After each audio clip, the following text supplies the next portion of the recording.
Secret societies have fascinated mankind for millennia. Clandestine organizations whose activities, members, and beliefs are kept hidden from the majority of the population. Such groups can focus on all manner of topics, from religious to political to scientific to artistic. In most cases, their members are tasked with the preservation of some sort of secret knowledge and the methods by which such information can be harnessed to influence the world around them. In this way, secret societies often take on a sinister tone, with the most mysterious said to be those which we know little, if anything at all, about. Near the village of Deir al-Medina in Egypt lies the remains of what may be one of the most mysterious and influential secret societies of all time, the Asirica. When it was founded in the 16th century BC, this ancient Egyptian village was known by another name, Ta Set Ma'at, the place of truth. Such denoted its significance as a place which held great knowledge. And indeed, from this village, it is believed that craftsmen and architects were trained to work on the pharaoh's tombs in the renowned Valley of Kings.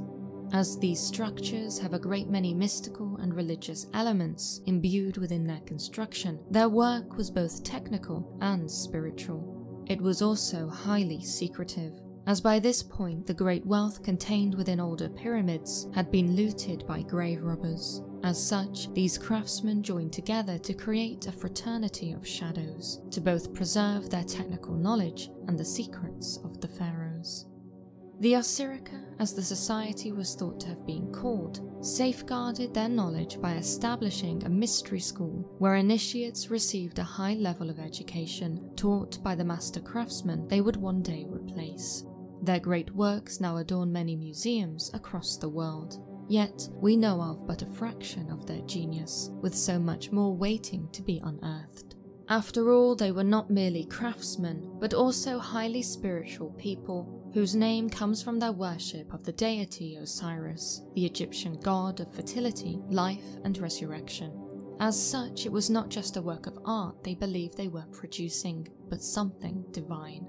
In this way, it can be said that the Asirica were a secret organization designed to grasp the power of the gods and bring it down to earth. Beyond this, however, not much is known about the society and its rituals. Time has veiled their practices and much of their accomplishments. Yet, many believe that in the Asirica, modern-day secret societies find their origin. Indeed, not far from the place of truth lies the ancient temple of Luxor, built, perhaps with the expertise of the Asirica, around 1400 BC. Luxor is regarded with special reverence by some of the most well-known influential secret societies of today, including the Rosicrucians and Masonic orders. Initiation into the Rosicrucian order within this temple, for example, is considered a great honor, as it is speculated to have been millennia ago. Thus, whilst the Asirica may no longer exist, their fingerprints can be said to be everywhere. On the Papua New Guinea island of New Britain, law and order is enforced in a particular way. Spirits brought into the physical world by a traditional mask-wearing all-male secret society are judge, policeman, and hangman all in one. Known as the Duk-Duk, each branch of the society revolves around a tubuan, a cone-shaped mask with circular eyes and a crescent-shaped mouth. Belonging to particular individuals within indigenous Talay communities, these masks represent female spirits, and it is from them that male spirits, known as Duk-Duk, are birthed into the physical world via secret initiation ceremonies. Taller than the turban, the Duk-Duk are faceless, the featureless nature of their costuming representative of how the identities of Duk-Duk society members are kept hidden. In addition to the masks, society members wear bushy cloaks of leaves over their torsos so that only their legs are visible. Traditionally, it was an offense for women and children to look upon these sacred spiritual figures. Not merely that, the secret signs and ceremonies of the society were guarded with such heavy secrecy that revelation of them to strangers would result in execution. With no form of government outside of the secret society, the Duk had complete control over their communities. Since they were regarded as divine beings, the enforcement of justice, the handing out of fines, and the arrangement of feasts and taxes were all dealt with by Duk members. Should someone violate their laws, they would be the ones to carry out punishment. Only appearing by the light of the moon, the ceremonially clothed Duk would burn down an offender's home, or, in the most severe cases, spear them. So all-encompassing was the role of the Duk within these indigenous communities that young men would pay a considerable amount to meet the owner of the Tuaban mask, and thus qualify for initiation within the society. The Duk and the Tuaban were, after all, considered to be otherworldly, with it being the job of elders within the society to learn, guard, and pass down the magic associated with the masks. Whilst the Duk still exist, the magical and secretive practices of the society have largely died out. Today, one is far more likely to witness a mask-wearing Tuaban or faceless Duk society member performing a ceremonial dance for tourists than engaging in a sinister and spiritual moonlit act of justice. The Alusinian Mysteries are thought to have been around from the 2nd millennium BC to the 4th century AD, meaning they were active for over 1,000 years. Their goal is believed to have been the elevation of man above the human sphere into the divine, and to assure his redemption by making him a god, and so conferring immortality upon him. According to an ancient Greek Homeric hymn, the mysterious secret society began with King Celius of Eleusis. It is said that one day an old woman named Doso appeared before the king. She was searching for her daughter, and as such was received with great hospitality. It turned out, however, that Doso was actually the goddess Demeter, and in return for the hospitality shown to her, she imparted the knowledge of her mysteries upon the king. One of them was the secret of agriculture, which, according to myth, was spread from the kingdom all across Greece by one of the king's sons, thus gifting fruitfulness and fertility across the land. So profound was Demeter's visit that afterwards the king inaugurated a select group of people to preserve her mysteries. They were to worship in private and be entirely devoted to their sacred task. They were the founders of the Alusinian Mysteries.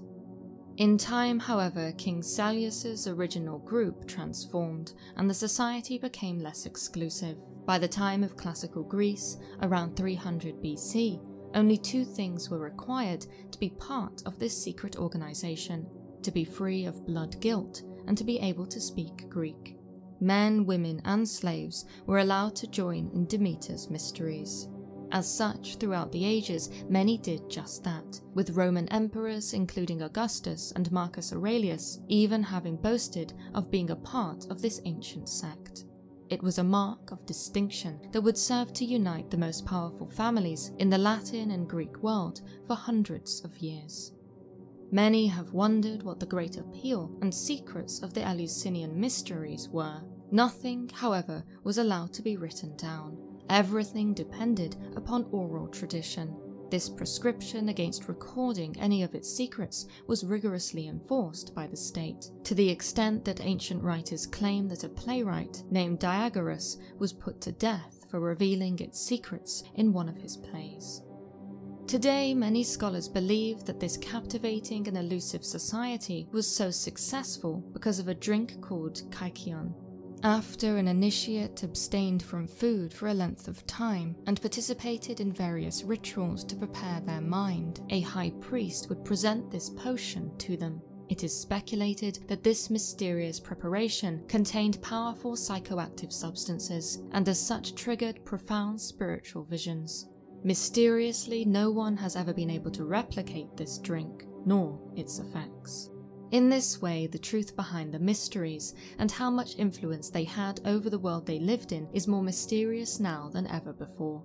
Time has dulled our understanding, By the 4th century AD, Christianity had taken a firmer hold over the Latin and Greek world, with the Roman Emperor Theodosius I hammering the final nail in the coffin of the mysteries by outlawing against pagan worship, which they were considered to be, in 392 AD. And so the mysteries gifted to the world by the goddess Demeter are thought to have been lost forever.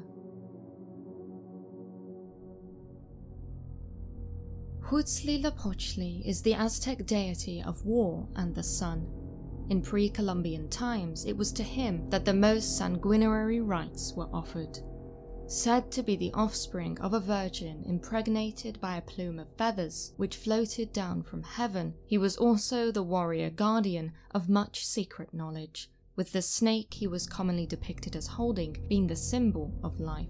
For the Aztec people, there was no underestimating his power. The seat of their empire, the great city of Tenochtitlan, had been founded by Huitzilopochtli, and it was with him that their empire would fall, with it being foretold that the warrior god would eventually be defeated, marking the end of the Aztec empire.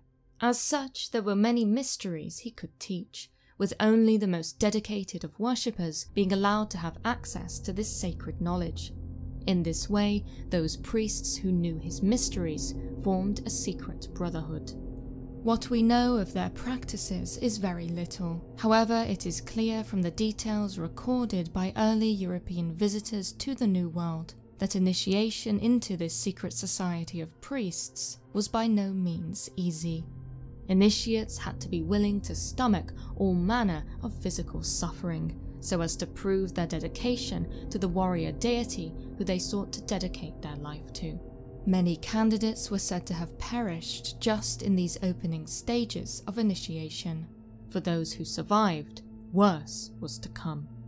After being scourged with knotted cords, the candidate was then led into the dark caverns of initiation, excavated beneath the foundations of the mighty pyramid temple of Huitzilopochtli. These caverns were known as the Path of the Dead, and it was in them that the initiate would have his courage tested. Led past those who were being fattened for sacrifice, and through caverns slippery with half-congealed blood, he met with the quivering frame of the expiring man, whose heart had just been torn from his body and offered up to their god.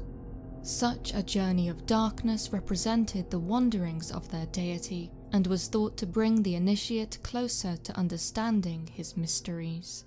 This, however, could only reveal the lesser mysteries. As with many secret societies, the priests of Huitzilopochtli had tiers of initiation, with the greater mysteries only attainable by the high priests themselves, those who had proven their absolute dedication to the god of war.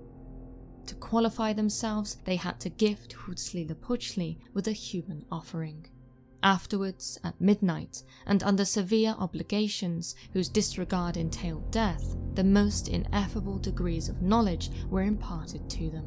Whilst the depths of this knowledge has been lost to history, it is believed that the greater mysteries contained wondrous astronomical secrets, and even the doctrine of immortality.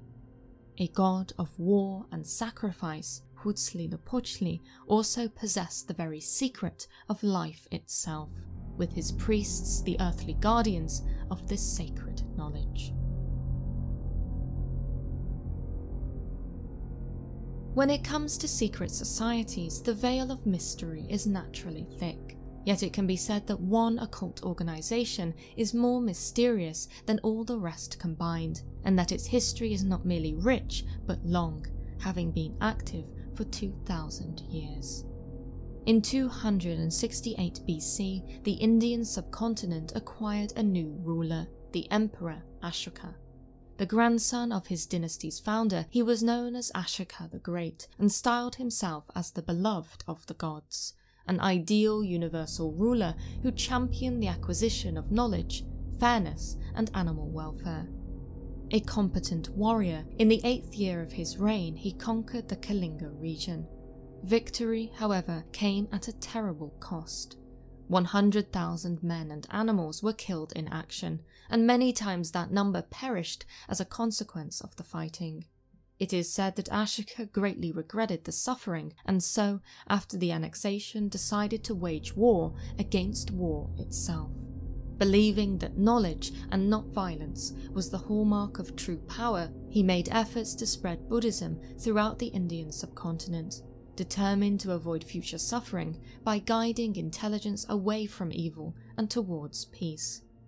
As great as he was, Asirica realized that this was not a task he could perform alone, and so he sought the advice and guidance of the most brilliant minds in his dominion. Summoned before him, he bestowed upon 9 men the task of collecting, preserving, and advancing all the knowledge an omnipotent universal ruler required. As such, each of the 9 men was given an area of expertise: propaganda, physiology, microbiology, alchemy, communication, gravity, cosmology, light, and sociology.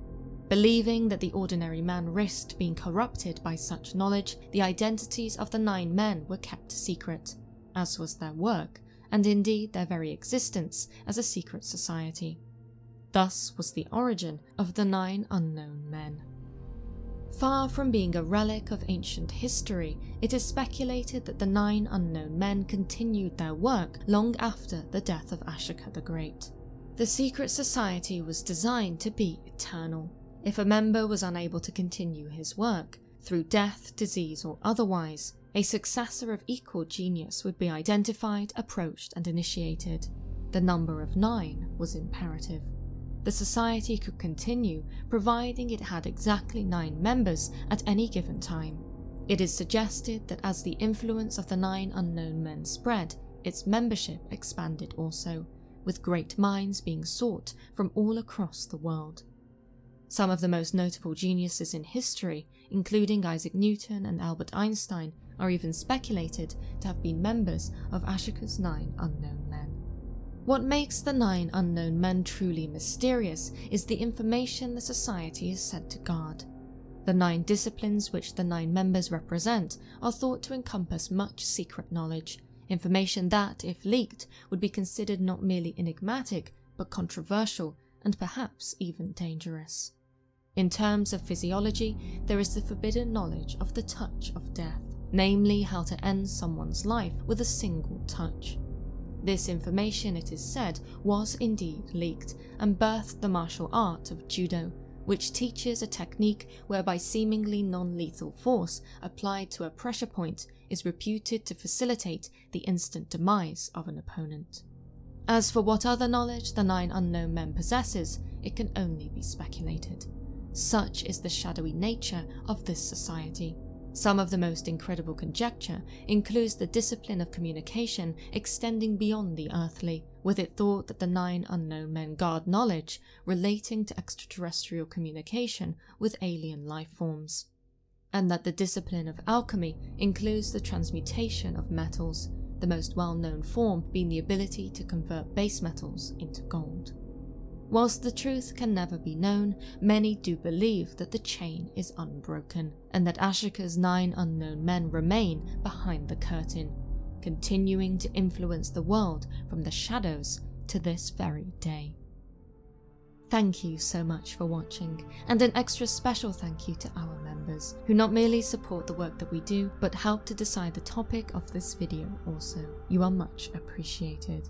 And if you are not a member but are interested in becoming one, please do consider visiting our Patreon page, or indeed clicking the join button here on YouTube to see the perks available to you. Thank you once again to everyone who watched this video. Until next time.